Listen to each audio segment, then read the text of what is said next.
পাহাড়ের ঢাল বেয়ে ঘন সবুজের মাঝে এক জনপদ। সেখানেই বাস করে চম্পা নামের এক মেয়ে, যে সুযোগ পেলেই মিথ্যা বলে। মিথ্যা কথা বলে মানুষদের বোকা বানিয়ে সে পৈশাচিক আনন্দ পায়। ডিম কিনবেন? ডিম, দেশি মুরগির ডিম, বড় বড় ডিম। আরে আরে, ঝুড়ির উপর তো সাপ। এই কথা শুনে ডিমওয়ালা ঝুড়ির উপর থেকে তার হাত ছেড়ে দিল, আর সাথে সাথে ঝুড়িটা মাটিতে পড়ে সব ডিম ভেঙে গেল। হায় হায়, আমার সব ডিম তো পড়ে ভেঙে গেল। কই সাপটা কই? ঝুড়িতে তো কোনো সাপই দেখছি না। তার মানে তুমি মিথ্যে বলেছ আমায়। মিথ্যেবাদী মেয়ে, আমার কি সর্বনাশটা না করলো। কত বোকা তুমি। ডিম ভেঙেছে, বেশ হয়েছে। এই কথা বলে চম্পা দিল এক দৌড়। ডিমওয়ালা তাকে আর ধরতে পারল না। নাচতে নাচতে বাড়ি চলে গেল চম্পা।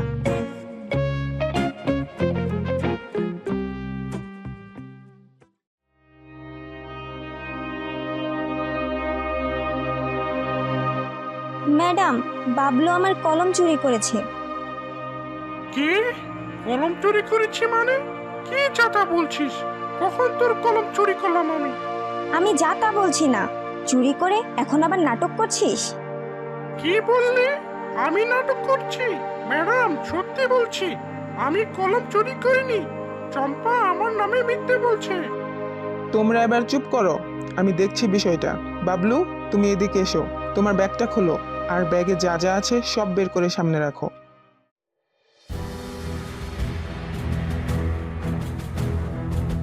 এই তো ম্যাডাম, ওই লাল আর নীল রঙের কলম দুইটাই তো আমার। কি বাবলু, চম্পা কি সত্যি বলছে? লাল আর নীল কলম কি চম্পার? ম্যাডাম, কলম দুটো তো চম্পারই, কিন্তু এগুলো আমার ব্যাগে কিভাবে আসলো তা আমি জানি না। কলমের তো হাত পা নেই যে হেঁটে হেঁটে তোর ব্যাগে চলে গেছে। হাত পাতো বাবলু, তোমার অপরাধের শাস্তি তোমাকে পেতেই হবে। ম্যাডাম স্কেল দিয়ে ঠাস ঠাস করে 5টা বাড়ি দিল বাবলুর হাতে। ম্যাডাম ক্লাস থেকে চলে যাওয়ার পর চম্পা বাবলুকে বলল, কি রে বাবলু, কেমন মজা লাগলো? মিথ্যা বলে আমাকে মার খাইয়ে কি মজা পেলি তুই? অনেক মজা পেয়েছি। সেদিন ক্লাসে তো আমায় পড়া দেখাসনি, এত করে বললাম তাও দেখালি না। তাই কিছু লিখতে না পারায় স্যার আমাকে কতগুলো মারলো, তারই শোধ নিলাম আজ। এখন অনেক মজা লাগছে। মিথ্যা বলা মহাপাপ। মানুষের সাথে এমন অন্যায় আচরণের ফল তুই একদিন ঠিকই পাবি। পরেরটা পরে দেখা যাবে।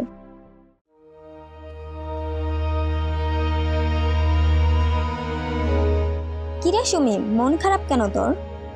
আর বলিস না, আমার মাথার চুলগুলো পড়তে পড়তে একদম টেকো হয়ে যাচ্ছি। কবিরাজের থেকে কত ঔষধ আনলাম, তাও চুল পড়া বন্ধই হচ্ছে না। আরে ওসব কবিরাজ টবিরাজ বাদ দে। তোর এই সমস্যা আমাকে আগে বলবি না? আমি একটা গোপন জিনিস জানি, কাউকে বলা নিষেধ। তবুও তুই আমার বান্ধবী বলে বলছি। কি জানিস? ওই বড় আম গাছটার নিচে যে পুকুরটা আছে, ওই পুকুরে বৃহস্পতিবার রাতে 303টা ডুব দিলে চুল এত সুন্দর আর ঘন কালো হবে যা তুই ভাবতেও পারবি না। সত্যি বলছিস? আরে হ্যাঁ, দেখিস না আমার চুল কি এমনি এমনি এত সুন্দর নাকি? আমার কথায় ডুব দিয়ে আরো 3 জনের চুল এমন সুন্দর হয়েছে। কাল তো বৃহস্পতিবার, তাহলে কাল রাতে আমিও ডুব দেব। আচ্ছা দিস, আর আমাকে তোর সুন্দর চুলগুলো দেখাস কিন্তু।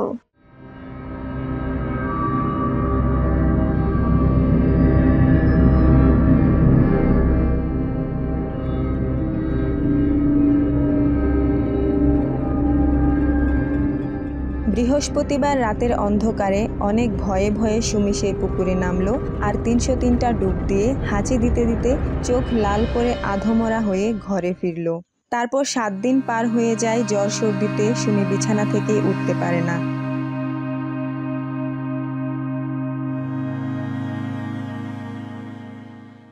এই চম্পা, এদিকে শোন। কিরে, তোর সুন্দর চুল দেখাবি নাকি?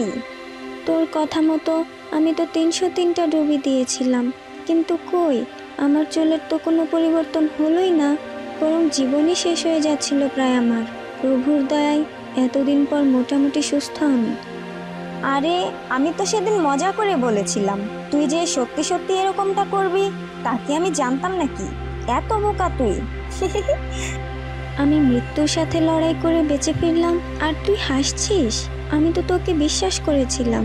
এমন মজা আর কারোর সাথে করিস না, যা মানুষের ক্ষতি করে। তুই আমার বান্ধবী বলে আজ তোকে ছেড়ে দিলাম।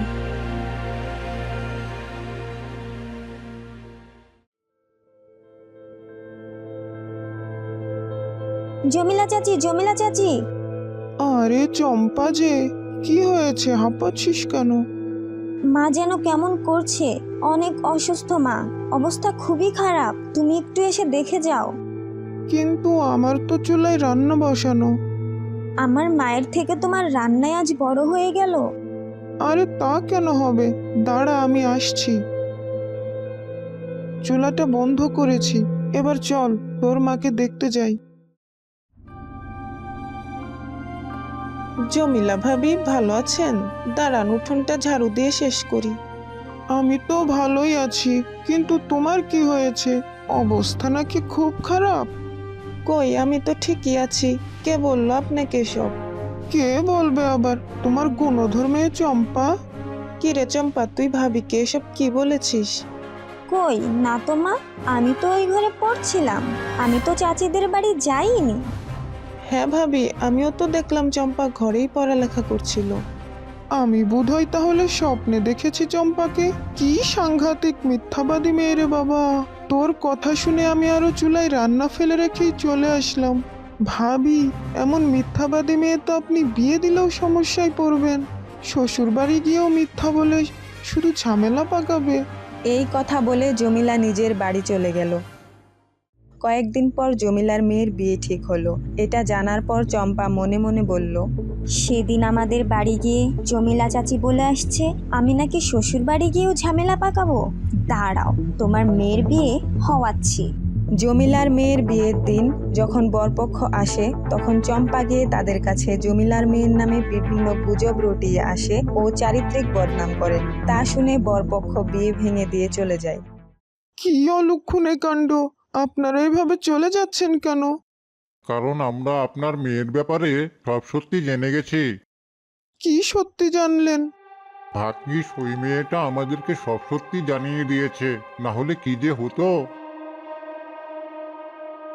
তুই আমার মেয়ের এত বড় সর্বনাশ করলি চম্পা! কি ক্ষতি করেছিলাম আমরা তোর?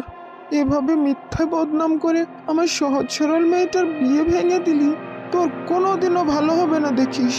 যে জিব্বা দিয়ে তুই মিথ্যা বলিস, তোর সেই জিব্বাই যেন খসে পড়ে, তোর জিব্বাটাই যেন ঝুলে যায়।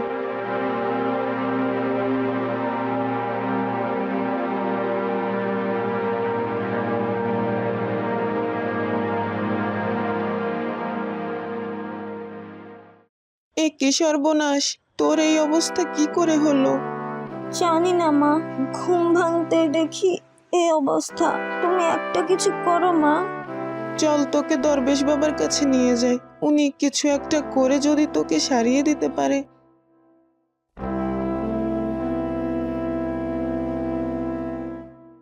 দেখেন দরবেশ বাবা, আমার মেয়ের কি অবস্থা হয়েছে। ও ঘুম থেকে উঠেই দেখে ওর জিহ্বা এত লম্বা হয়ে গেছে।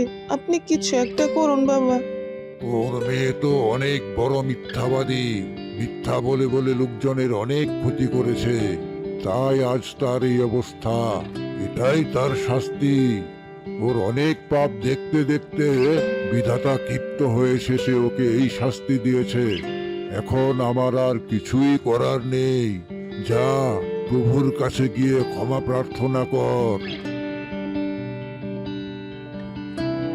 চম্পা প্রভুর উদ্দেশ্যে অনেক কান্নাকাটি করতে লাগলো। এক সময় একটা অদৃশ্য শক্তি তার উদ্দেশ্যে বলে উঠল, এবার তোর শিক্ষা হয়েছে, আর করবি কোনোদিন মানুষের ক্ষতি এভাবে? হে প্রভু, আমি অনেক পাপ করেছি, মিথ্যা বলে মানুষের অনেক ক্ষতি করেছি। আমি আর কোনোদিন মিথ্যা বলবো না। এবারের মতো আমায় ক্ষমা করে দাও। তুই তোর ভুল বুঝতে পেরেছিস, এটাই যথেষ্ট। যা, এবারের মতো তোকে ক্ষমা করে দিলাম। সত্যি প্রভু, আপনি অনেক দয়ালু। এ কি, আমার জিহ্বা তো আবার আগের মতো ঠিক হয়ে গেছে। আমি সুস্থ হয়ে গেছি। সবই প্রভুর দয়া। এরপর থেকে চম্পা আর কখনো মিথ্যা বলেনি, অন্যদেরকে বিপদে ফেলেনি এবং নিজেও কোনো বিপদে পড়েনি।